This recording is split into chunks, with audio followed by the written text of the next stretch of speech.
than starting in September, let's actually lock in October and really hit the ball rolling to the end of the year and prepare us for 2026. Hello everyone and welcome to the Yellow Jacket Guide podcast. My name is Rihanna, and on this show we like to talk about travel, lifestyle, wellness, confidence, inspiration, and everything in between. Getting into today's episode, I really want to talk about the fall reset. You might have seen online on social media that September was like the great fall reset. In the beginning of the year, we have our vision boards prepared. We're starting to go to the gym January, February, March. But then once springtime starts rolling around, once summer hits, I feel like we tend to fall off. And I am definitely that kind of person. And my vision board I created this year, I have so many things. I was like, I want to get into costume making again. I want to get into crocheting. I want to run. And there was a lot of things that I did complete on the vision board, but I haven't even looked or seen my vision board since February. And I'm like, that's a problem. So in this episode, we're going to talk about the actual great fall reset. Rather than starting in September, let's actually lock in October and really hit the ball rolling to the end of the year and prepare us for 2026, which is crazy that is only in like 3 more months. Crazy. So the first thing I want you to do is look at your vision board. So on my vision board that I made this year, I wanted to create more costumes and projects. I am a costume maker and a cosplayer on the side, and I feel like I only really make costumes maybe like once or twice a year, but I want to be more consistent and I wanted to get more into my feminine era. Of course, I wanted to start doing more content, and I'm just now really starting to lock in on a lot of those goals that I had, and it's October. And it's really important to lock in on all the things that we did accomplish this year and see what we can do that's manageable for the rest of 2025.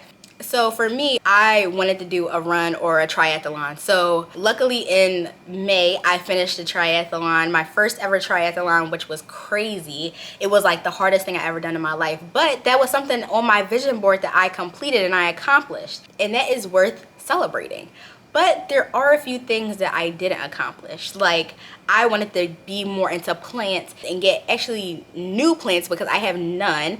And that's something that I didn't do this year. I wanted to start a bonsai tree from scratch, and that didn't happen. So you have to just recognize the things that you want to do and the things that you haven't done yet.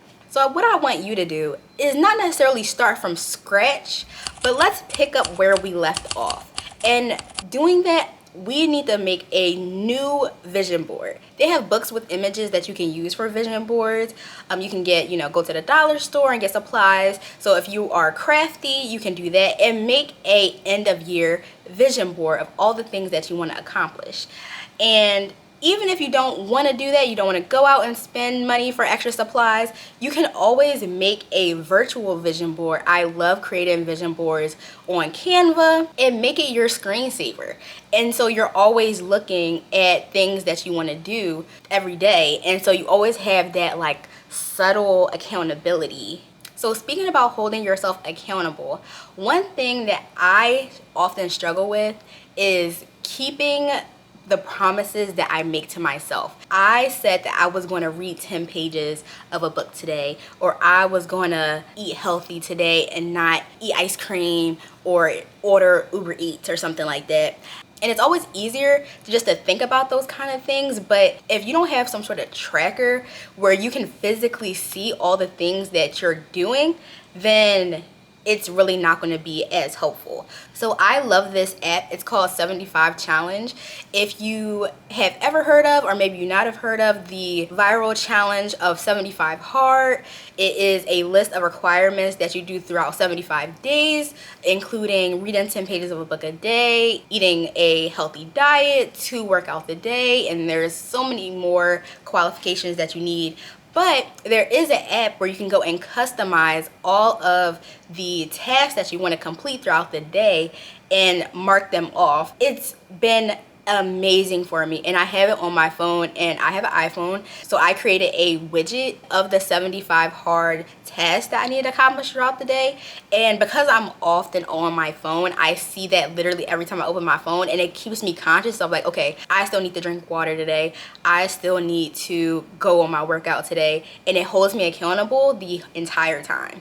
Not affiliated, but I will link the app into the description. It's been really helpful, and I think you can really benefit from it, and it's free. They do have a paid version, but the free version works just fine.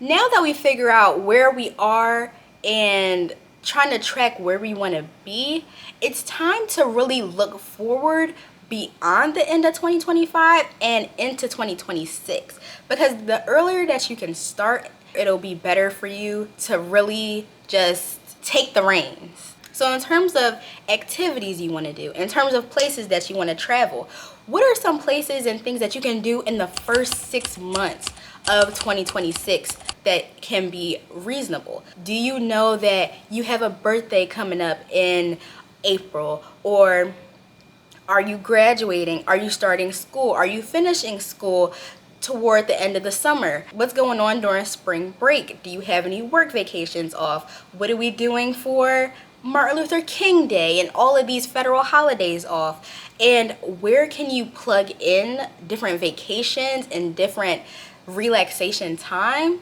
within your schedule? Especially with travel, sometimes the further you think ahead, the more prepared you will be, and it'll really take an ease off of all of the hard tasks that comes in with travel planning.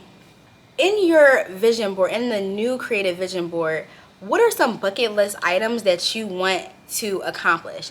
Have you wanted to jump out of a plane? Have you wanted to do a solo trip for the first time? Do you want to go on like that family vacation? What is it that's something that you want to do?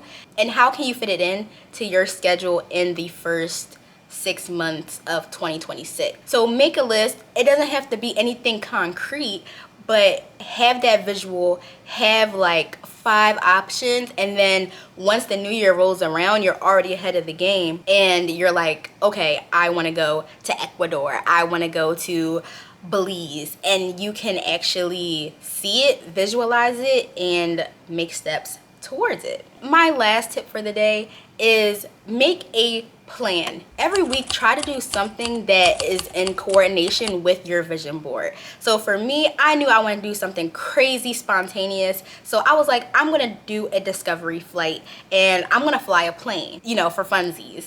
But of course, you don't want to spend crazy amounts of money for tasks and hobbies, but it could be something as simple as, oh, I want to go outside more, oh, I want to see my friends more often, oh, I want to go to the movies. Something that isn't too much of a strain, but really making time for that specific task. And I think that's the most important part of vision boards and throughout the great fall reset. The weather is getting cooler. There will be a lot of fall activities. I am a fall stan. It's my favorite time of the year, and there's always something fun to do. I will leave you with that today. Thank you so much for listening.